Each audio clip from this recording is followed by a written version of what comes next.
Hello everyone, welcome to G centric. और ये question सभी ने एग्जामिनेशन हॉल में पहचान लिया था कि सर करना क्या है ना। और क्वेश्चन आप भी देखोगे, जो लोग एग्जाम नहीं दिए थे वो भी आराम से इसको पहचानेंगे कि सर कैसे करना है। The output voltage V not for the network given in the figure rounded off to decimal places. आपको ये वी नॉट वोल्टेज निकालना है। अब देखिए, वी नॉट वोल्टेज निकालना है, दैट मीन्स कि अगर आपको यहाँ का वोल्टेज पता लग जाए, यहाँ का वोल्टेज पता लग जाए, कोई भी पोलरिटी होगी, अभी तो मैंने ऐसे ही बना दी है ना, कुछ भी पोलरिटी हो सकती है। वोल्टेज की पोलरिटी कौन डिसाइड करता है? उस ब्रांच में जाने वाला करंट। ये सारे बेसिक्स मैंने आपको फुल कोर्स में बता रखे, छोटे छोटे। आपको हर छोटे छोटे पॉइंट्स का ध्यान रखना है, ठीक है। अब देखिए यहाँ पर क्या है गाइस, कि अगर आप देखें कि यहाँ पर एक थोड़ा सा जो सर्क्यूट है थोड़ा सा कॉम्प्लेक्स है, तो कई बार हमें लगता है कि चलो एक अगर ये सोर्स नहीं होता तो हम बड़ी आसानी से कर लेते, है ना। ऐसा स्ट्राइक करता है कि चलो ये थोड़ा कॉम्प्लेक्सिटी, ये वोल्टेज बीच में कहीं ऊपर होता तो हम बड़े आसानी से विजुअलाइजेशन करते। एग्जाम में कैसे सोचना, मैं आपको माइंडसेट बता रहा हूं।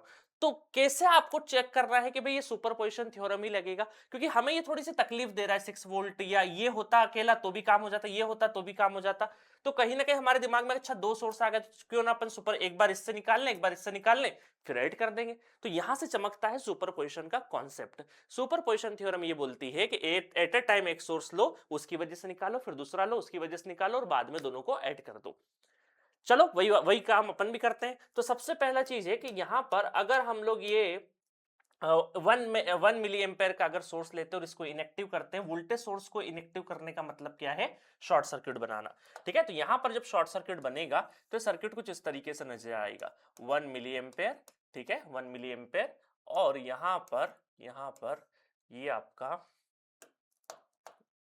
ये आपका आ जाएगा 1 किलो, इस तरीके से। वैसे मैं आपको बताने के लिए कर रहा हूँ, अदरवाइज अपन शॉर्टकट में भी कर सकते हैं इसको, है ना, समझाने के लिए। और ये इस तरीके से आपको यहाँ पर वी नॉट वोल्टेज आपसे पूछा है, वी नॉट वोल्टेज पूछा है। अब देखो, जाहिर सी बात है कि यहाँ पर ये 1 किलो है, 1 किलो है, ये भी 1 किलो है, और ये 1 किलो है, ठीक है। 1 किलो 1 किलो है, तो ये दोनों पैरेलल में हो गए, तो 1 किलो 1 किलो कितना हो गया? आधा हो गया।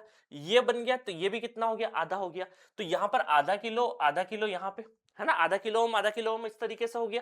तो इसका मतलब है कि आपका जो करंट जो भी आएगा, तो यहाँ भी ड्रॉप, यहाँ भी ड्रॉप। अच्छा, एक काम करते हैं, ये दोनों को एक साथ कर दे, तो आधा आधा कितना हो जाएगा? 1 किलो ओम हो जाएगा। तो अल्टीमेटली ये आपका जो सर्किट रहे, ये कुछ इस तरीके से बन जाएगा कि अल्टीमेटली एक ही रजिस्टर बन जाएगा, जो कि 1 किलो ओम का रहेगा, क्योंकि दोनों पहले आधा बनेगा, फिर ये दोनों आधा, फिर सीरीज में आधा आधा एक हो जाएगा, ठीक है। और यहां पर आपको अब पूछा जाएगा वी नॉट। तो देखो यहां से ये वन जैसे ही एंटर करता है, करंट एंटर कैसे करेगा? प्लस से एंटर करेगा, माइनस से लीव करेगा, है ना, 1 मिली एम्पेयर। तो मिली और किलो तो बैलेंस हो जाएगा। तो इसका मतलब है, अच्छा मैं इसको 1 कर देता हूं, क्योंकि ये सिर्फ 1 मिली एम्पेयर सोर्स की वजह से है। तो 1 कितना आया है कि 1 मिली एम्पेयर इंटू 1 किलो। तो किलो और मिली कैंसिल हो जाएगा, तो 1 वोल्ट आ जाएगा। कितना आ जाएगा? 1 वोल्ट आ जाएगा। इतनी कहानी समझ में आई। तो यहां पर 1 मिली एम्पेयर सोर्स की वजह से कितना आउटपुट वोल्टेज आपको मिल रहा है? 1 वोल्ट का मिल रहा है। आप चाहेंगे सर इसको क्यों क्लब कर दिया, अलग अलग ही रहने देते, तो आप अलग अलग भी कर सकते भाई। करंट फ्लो कराएंगे आधे आधे में, फिर कराएंगे तो आधा आधा क्या हो जाएगा? एक हो जाएगा। ऐसा भी कर सकते हैं। चलो, अब इंटरेस्टिंगली है सेकंड, कि अगर हम ये 6 वोल्ट सोर्स को ले तो क्या होगा। तो देखो ये क्या हो जाएगा, करंट सोर्स हो जाता है ओपन, करंट सोर्स हो जाता है ओपन। तो जैसे ये ओपन हो जाएगा तो सर्किट कुछ इस तरीके से आपको दिखेगा। ये आपका सर्किट कुछ इस तरीके से बनेगा। इसको ओपन, इधर करंट ही नहीं जाएगा, तो इसको बनाने का कोई मतलब ही नहीं है ना। अब समझना, ध्यान से समझना, बहुत इंटरेस्टिंग कॉन्सेप्ट है ये वाला। ये हो जाएगा V02, V02 हो गया। ये हो गया 6 वोल्ट, और ये हो गया 1 kilo, 1 kilo, 1 kilo, 1 kilo, 1 kilo ohm है ना, बाय डिफॉल्ट हमें पता है। अब देखो यहां पर समझना ध्यान से, अब बड़ी विचित्र स्थिति बन जाती है यहां पर। सर दिमाग कैसे काम करे, बहुत सारे आइडियाज आते हैं कि अल्टीमेटली आपको यहां का वोल्टेज निकालना है। वोल्टेज निकालना है तो अगर यहां मुझे ड्रॉप मिल जाता है, यहां का जो भी प्लस माइनस जैसा भी रहे, अगर मुझे यहां का वोल्टेज मिल जाता है, यहां का वोल्टेज और यहां का वोल्टेज मिल जाएगा, तो केवीएल घूम जाएंगे। ये भी कर सकते हैं। तो यहां से दो तीन तरीके हैं कि अगर कभी भी कॉम्प्लेक्स सर्किट, मैंने दो चीजें सिखाई थी, अगर आपको कभी भी कॉम्प्लेक्स सर्किट नजर आ जाए तो आप उसको रीअरेंज कर लो। तो भाई ये वाली ब्रांच तो हटा देते, मान लो तो ए पूरा हो जाएगा, बी सी और डी, है ना, इसको ए पॉइंट मान लो, इसको बी मान लो, इसको सी मान लो, इसको डी मान लो और अलग से एबीसीडी करके अरेंज कर लो। रीअरेंजमेंट वाला कॉन्सेप्ट भी है। दूसरा है कि एक चीज और बताओ मुझे, यहां से हमें चाहिए तो वोल्टेज, तो थोड़ा सा दिमाग लगाओगे तो यहां पर करंट, इधर भी 0 एम्पेयर करंट है और इधर भी 0 एम्पेयर करंट है, दोनों साइड में क्या है, ओपन सर्किट है। तो अल्टीमेटली अगर ये 6 वोल्ट की जो भी बैटरी करंट मान लीजिए I1 जनरेट करती है तो ये कुछ इस तरीके से ही रहेगी। और ये 6 वोल्ट की बैटरी मान लो इस वाले लूप में करंट फ्लो करता है तो ये I2 फ्लो करेगा, क्योंकि करंट और कहीं तो जा ही नहीं सकता, क्योंकि ये क्लोज पाथ है, ये क्लोज पाथ है, तो ये अपने लूप का करंट अपने में ही फ्लो करेगा और ये अपने वाला अपने में ही फ्लो करेगा, क्योंकि बाहर इधर भी नहीं जा सकता और इधर भी नहीं जा सकता, तो करंट जो भी घूमेगा सर्कुलेट करेगा उसी में करेगा।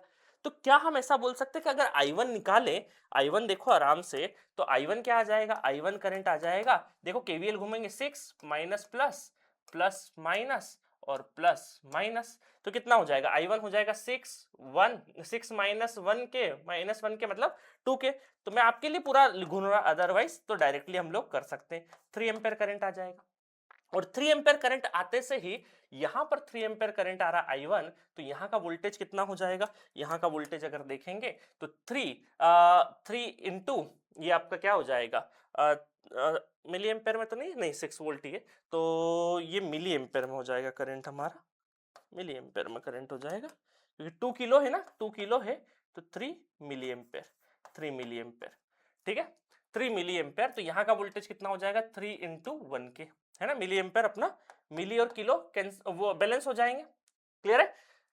करंट इंटू यहाँ पे मैं अगर लिखना चाहूँ आपको, थोड़ा सा बोर्ड इधर ले आता हूँ, तो यहाँ का जो वोल्टेज मुझे लिखना है तो 1 के इंटू 3 मिली एम्पेयर, तो मिली और किलो कैंसल, तो 3 वोल्ट हो जाएगा, क्लियर है।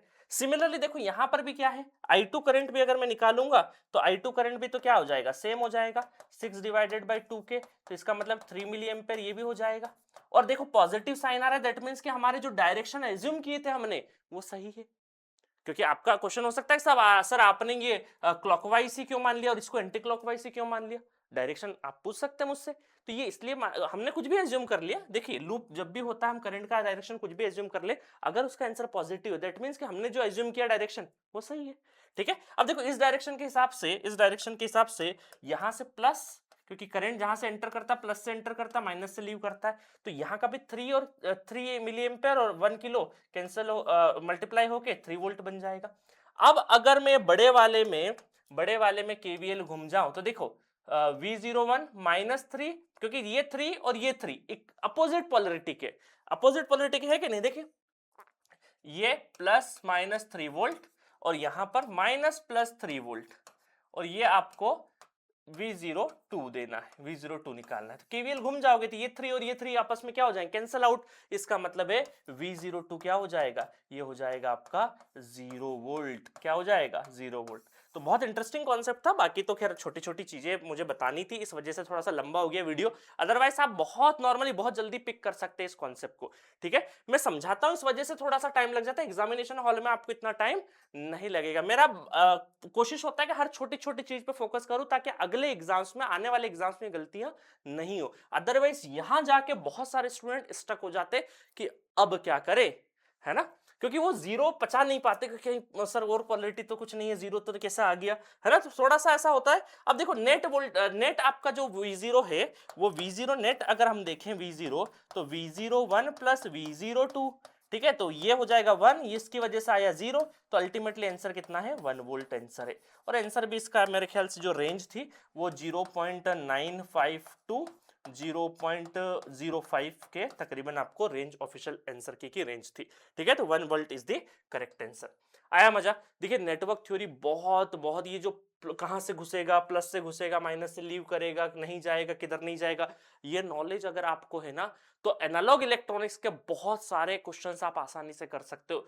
एनालॉग इलेक्ट्रॉनिक्स एक इंटेलेक्चुअल सब्जेक्ट है, अगर वहां एक पेज का सॉल्यूशन है और आपको बहुत अच्छे से आता है तो उसको आप 2 लाइन के अंदर विजुलाइज कर सकते हो सॉल्यूशन को, ठीक है। तो इसी वजह से मैंने नेटवर्क थ्योरी बहुत अच्छे से पढ़ा है। नेटवर्क थ्योरी का फुल कोर्स 188 वीडियो के साथ में 453 क्वेश्चंस कराए, गिने हुए हैं 33 वीडियो में, पूरा क्रैश कोर्स 150 क्वेश्चंस के अंदर भी 150 न्यूमेरिकल्स अलग से करे हैं, पीवाईक्यू टेस्ट सीरीज अवेलेबल है, पीडीएफ अवेलेबल है, 399 में ये कोर्स आपको डेडिकेटेड है कि भाई आप अपनी टेक्निकल जर्नी बिना फाइनेंशियल बर्डन के स्टार्ट करें। ठीक है, बाकी क्वेश्चंस की सीरीज चलती रहेगी। नेक्स्ट वीडियो में नेक्स्ट क्वेश्चंस के साथ, नेक्स्ट कॉन्सेप्ट के साथ मिलते हैं। Okay, thank you so much.